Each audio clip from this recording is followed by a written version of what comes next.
Sura Baqara tafsiri 48-oyatdan boshlab o'qiymiz inshaalloh. Bismillah, alhamdulillah va salatu vassalam ala rasulillah va ala alihi va sahbihi ajma'in. Rabbi shrah li sadri va yassir li amri wahlul 'uqdatam min lisani yafqahu qawli. Amma ba'd. Assalomu alaykum va rahmatullohi va barakatuh. Tövende İbn Kathir rahimahullohning Qur'oni Karim tafsiridan Uyg'urcha tarjimasının Sura Baqara 48-oyatidan boshlab o'qiymiz inshaalloh. Ba'da a'udhu billahi mineşşeytanirracim. Kishiga asqatmaydigan, hech kishining shafaati qabul qilinmaydigan, hech kishidan fidya ilinmaydigan, ular, ya'ni kafirlar va gunohkor bandilar yordamga erisholmaydigan kundan qo'rqinglar. Alloh taolo yuqorqi oyatlarda Isroil avlodiga o'zining bergan ne'matlarini eslatib o'tgan edi. Shuning orqasidanla qiyomat kuni ularga bo'ladigan azobdan ogohlantirishga boshladi. Bu haqda Alloh taolaning nurg'un oyatlari bor. Alloh taolo mundaq deydi: hech bir gunohkor odam birovning gunohini ustiga ololmaydi. U kunda har odamning bir holi bo'ladi-ki, uning boshqalarga qarishiga shu holi yor bermaydi. Ey insonlar, Robbinglarga buyruqlarini o'rinlash, ma'ni qilingan ishlardan cheklanish bilan taqvodorlik qilinglar. Shundoq bir kundan qo'rqinglarki, u kunda ota bolasiga asqatmaydi, bolami otasiga asqatmaydi. Kafirlardan fidya, shafaat qabul qilinmaydiganligi va ularga yordam berilmaydiganligi. Hech kishining shafaati qabul qilinmaydigan, ya'ni kafirlardan shafaat qabul qilinmaydi deganlikdir. Hech kishining shafaati qabul qilinmaydigan, ya'ni kafirlardan shafaat qabul qilinmaydi deganlikdir. Allah bu haqda mundaq deydi: shafaat qiluvchilarning shafaati ularga foyda bermaydi. Ya'ni ularni Allohning azobidan qutqizadigan shafaatchi bo'lmaydi. Ularga butun ahli zamin shafaat qilgan taqdirdami, ularning shafaati qabul qilinmaydi. Allah do'zaxdagi kishilarning ahvolidan xabar berib mundaq dedi: shuning uchun bizga shafaat qilguvchilar yo'q va yaqin do'stmi yo'q. Hech kishidan fidya ilinmaydigan, ya'ni uningga kafirlarning fidyasi qabul qilinmaydi. Alloh taolo bu vaqtda mundaq deydi: shubhisizki kafir bo'lib tavba qilmasdan kufr bilan o'lganlarning hech biridan yer yuziga bir keladigan oltin fidya bersimi qabul qilinmaydi. Ana shular qattiq azobga qoladi. Yer yuzidagi barliq narsalar, ya'ni shuningdek bir has keladigan narsalar kafirlarning bo'lib, ular qiyomat kuni Allohning azobidan qutulish uchun uni fidya qilib bergan taqdirdami, ularning bu fidyasi qabul qilinmaydi. Ular qiynog'ichi azobga duchor bo'ladi. U har qanday fidya bersimi qabul qilinmaydi. Ana shular qilmishlari tufaylidan halok bo'ladiganlardir. Bugun sizlardan va kafirlardan fidya ilinmaydi.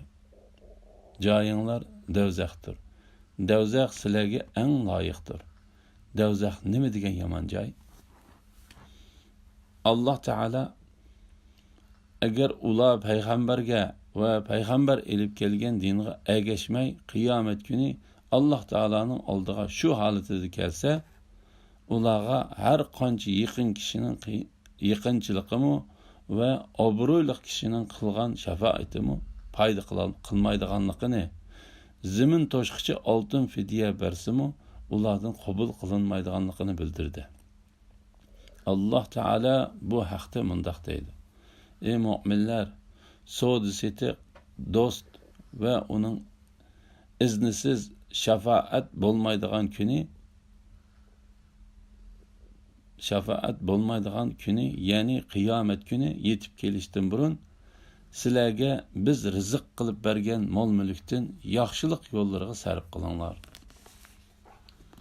Ular, ya'ni kofirlar ve günahkar bendiler, yardımga erişelmeydiğen kündün korkunlar. Yani ularning ichidan bo'lamdi yoki boshqalardan bo'lamdi, har qandaq yuz obro'li kishimi ularga yordam berib, ularni Alloh taolaning azobidan qutuldira olmaydi. Alloh bu haqda mundoq deydi: Onundan, yani insandan azabını dəf'i qıladigan hiç güç ve yardımcı yoktur. Yani Allah kafirden fidye ve şefaat kabul kılmaydı. Hiç qandaq kişi Allah Teala'nın azabından biresini qutuldura olmaydı ve onun azabına duçar bolışdan saqlayalmaydı.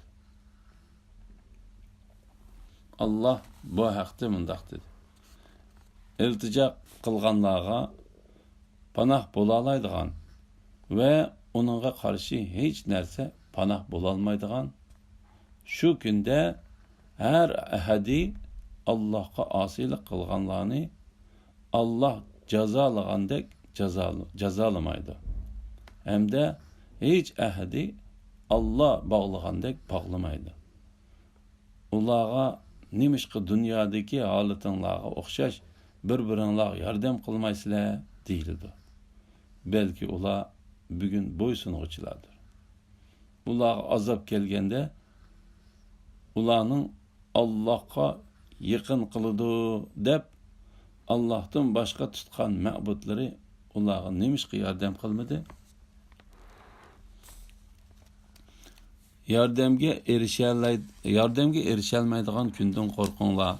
Yani şu günü, kıyamet günü de ularga şefaat qilg'uchi bo'lmaganidek ve ulardan fidye qabul qilinmaganidek ularga hiç qandaq yordam berilmaydi. Kıyamet günü de bir-birining yaqinchiligi, şefaat qilish ve bir-birisiga yordamlashish, Alloh taolaning azobidan qutuldirib olish qatorliq ishlarning hammasiga u kunda hukm qilish, onun oldida şefaat qilg'uchilarning şefaati ve yardım qilg'uchilarning yordami hiç qandaq foyda bermaydigan nihoyatda qahrlik ve adil zotga Alloh taolo mansub bo'ladi. U bir yomonlikning jazosini berdi. Bir yaxshilikqa necha silab mukofot berdi. Öz vaqtida sizlarni qattiq qiynagan, o'g'illaringlarni bo'g'izlab, qizlaringlarni ishqa selish uchun terik qoldirgan Fir'avn guruhidan sizlarni qutqizdik. Bu Rabbinglarning yaxshi odam bilan yomon odamni ajratadigan cho'ng siniqi edi. Öz vaqtida dengizni yerib sizlarni qutqizdik. Ya'ni dengizning suyini o'ttirdan bo'lib, quruq yo'l hosil qilib, shu yerdan sizlarni salomat o'tkazdik ve Fir'avn guruhini ko'z oldinglarda g'arq qildik. İsrail avlodini Fir'avndan qutuldirganligi, Fir'avn ve onun odamlarini suvga g'arq qilganligi. Allah Teala bu ayette mundaq deydi: Ey İsrail avlodi, mening sizlarga bergan ne'matlarimni eslanglar. Men sizlarni ulardan, ya'ni Fir'avn ve onun odamlaridan qutqizdim. Ular sizlarga qattiq azobni tetitdi.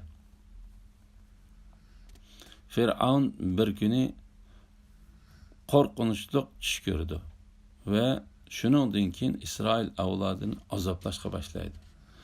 Onun tushida Beytul Muqaddasdan bir o't chiqib, u o'tning Misrdagi İsrail avlodlarining o'ylaridan boshqa Misrliklarning o'ylariga kirganligini ko'rdi. U tushining ta'biri Fir'avn podshohligining gumron bo'lib ketishi, İsrail avlodilik bir kişinin qo'lida ekanligini bildirdi. Ba'zi rivoyatlarda mundaq deb kelgan. Uning yanida davomli birga bo'ladigan yaqinlari Isroil avlodlarining o'zlari ichidan bir kishining o'zlariga cho'ng davlat va katta saltanat qurib berishini kutayotganligini aytib berdi. Shu vaqtdan boshlab Fir'avn Allah ona la'nat qilsin, İsroil avlodidan tug'ilgan qiz bolalarni o'ldirmay, ularning ichidan tug'ilgan har qanday o'g'il bolani o'ldirishga va İsroil avlodlarini eng jafoliq va eng past ishlarga selishga buyurdi. Xuddi Qaysar degan ism Sham bilan Romning har qanday kafir podshohlariga, Kisra degan ism Parisning podshohlariga, Tubiya degan ism Yemenliklarning kafir podshohlariga, Najoshi degan ism Habashistonning Etiopiya podshohlariga qo'yilgan ismdek Fir'avn degan ismmu Misrning kafir podshohiga berilgan xos atalg'idir. İbn Jarir Allah Teala'nın bu Rabbinglarning yaxshi odam bilan yomon odamni ajratadigan cho'ng siniq edi degan oyat haqida mundaq dedi. Sizlarning ota buvanglarni Fir'avnning odamlarining azobidan qutqizganligimiz sizlarga bo'lgan cho'ng ne'matdir. Allah Teala'ning o'z vaqtida dengizni yerib sizlarni qutqizdik. Ya'ni dengizning suyini o'ttirdan bo'lib, quruq yo'l hosil qilib, shu yerdan sizlarni salomat o'tkazdik va Fir'avn guruhini ko'z oldinglarda g'arq qildik degan oyatining ma'nosi: biz sizlarni Fir'avnning odamlaridan qutuldirdik. Sizlar Musa alayhissalom bilan Misrdan chiqib bo'lgandan keyin Fir'avn sizlarni izlab keyninglardan chiqdi. Biz sizlarga dengizni yerib yo'l ochib berdik. Ya'ni dengizning suyini to'xtatib, dengizning ichida sizlar mangadigan yo'l qilib berdik. Biz sizlarni ulardan qutqizdik. Sizlarning dillaringlarning taskin tepishi va dushmanlaringlarga qattiq ahonat qilish uchun biz ularni sizlarning ko'z oldinglarda yoki sizlar ular qarab turgan chig'inglarda suvga g'arq qildik. Ashura kuni ro'za tutish. Allah İsroil avlodini Fir'avndan qutuldirgan kuni Ashura kuni edi. İmam Ahmad ibn Abbas radhiyallohu anhumaning mundaq deganligini bayon qiladi. Payg'ambar alayhissalom Madinaga kelgan yahudiylarning Ashura kunida ro'za tutayotganligini ko'rdi. U ulardan sizlar ro'za tutayotgan kun qaysi kun deb so'radi. Ular bu yaxshi kun, Allah İsroil avlodini dushmandan qutqizgan kun. Bu kunda Musa alayhissalom ro'za tutgan deb javob berdi. Payg'ambar alayhissalom men Musaning qilgan ishini qilishga sizlardan bakrak haqliman dedi. Shuning bilan Payg'ambar alayhissalom u kuni ro'za tutdi va boshqalarni u kunda ro'za tutishga buyurdi. Bu hadisni İmam Buxoriy, İmam Muslim, Nasa'iy va Ibn Majah qatorliqlar rivoyat qilgan.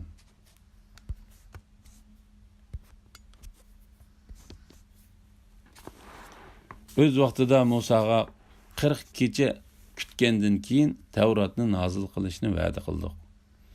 U sizlardan ayrilgandan keyin o'zinglarga zulm qilib, Muzayni ma'bud qilib oldinglar. Shuningdan keyin shukr qilsin deb sizlarni afv qildik.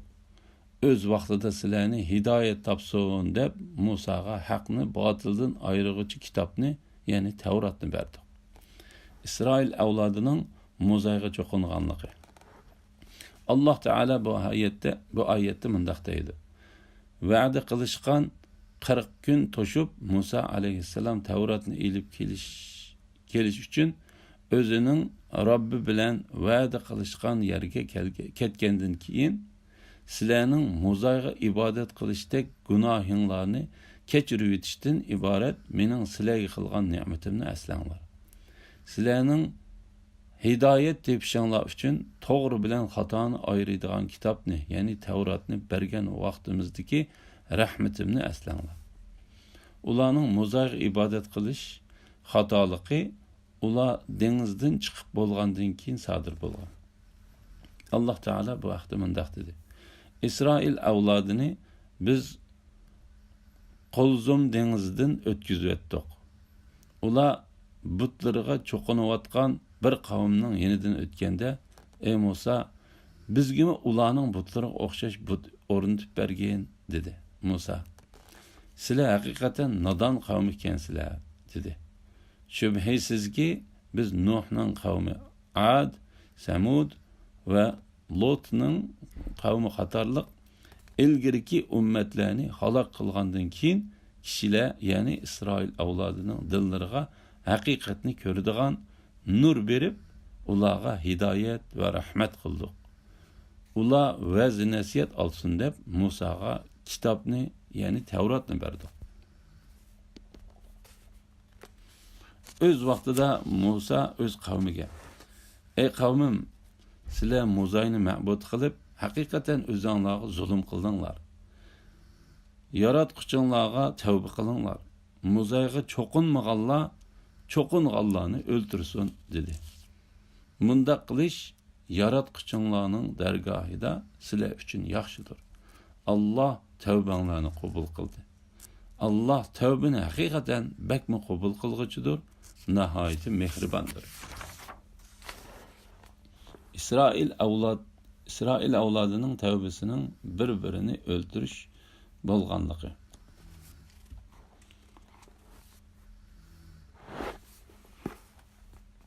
O'zlarini o'ltirib tavba qilish Alloh taolaning İsrail avlodiga ularning Muzayga ibodat qilib o'tkazib salgan gunohidan poklanish uchun bergan tavba qilish usulidir.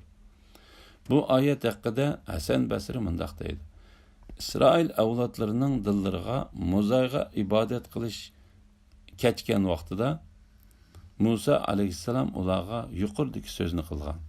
Shuning bilan ular gunohlarini tonib yetgan. Alloh taolo ularning gunohlarini toniganligi to'g'risida mundaq deydi: ular Muzayga cho'qinganliklariga pushaymon qilgan va rost ozg'anliklarini tushungan chog'da, agar Rabbimiz bizga rahim qilmasa va mag'firat qilmasa, biz albatta ziyon tortquchilardan bo'lamiz, dedi. Abu Aliya, Said ibn Jubayr va Rabi' ibn Anaslar Alloh taolaning mundaq qilish yaratquchinglarning dargohida sizlar uchun yaxshidir degan oyat haqida mundaq deydi. Ya'ni sizlar yaratquchinglarga tavba qilinglar. İbn Kesir mundaq dedi: Alloh taolaning yaratquchinglarga degan oyati ularning o'tkazgan gunohining nihoyat cho'ng ekanligini ko'rsatib berdi. Buning ma'nosi, sizlarni yaratgan zotga tavba qilinglar. Chunki u zotdan boshqa bir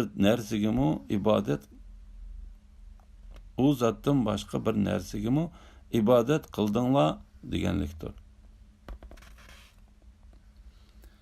Nasai, İbn Jarir, İbn Abu Hatim qatorliqlar yuqoridagi oyatning ma'nosi haqida İbn Abbas radhiyallohu anhumaning mundaq deganligini rivoyat qiladi. Alloh taolo mundaq deydi: ularning tavbasi ularning ichidagi har bir kishi otasi bo'lamdi yoki bolasi bo'lamdi, o'zining oldiga yo'liqqan kishini qilich bilan o'ltirish orqali bo'ladi. O'ltirishga uringan kishining o'ltirilib ketishi nazariga ilinmaydi. Shular Musa va Harun alayhissalomdan yoshirin qilgan, lekin Alloh bilib turgan gunohlaridan tavba qildi. Ular o'zlarining gunohlarini iqror qildi. Ular Alloh o'zlarini o'ltirishga buyurgan ishni qildi. Chunki Alloh o'ltirguchining va o'ltirilguchining gunohini kechirdi. İbn Jarir, İbn Abbas radhiyallohu anhumaning mundaq deganligini rivoyat qiladi: Musa alayhissalom uning ummatiga mundaq dedi: Yaratquchinglarga tavba qilinglar. Muzayga cho'qinganlarni o'ltirsin dedi. Bundaq qilish yaratquchinglarning dargohida sizlar uchun yaxshidir.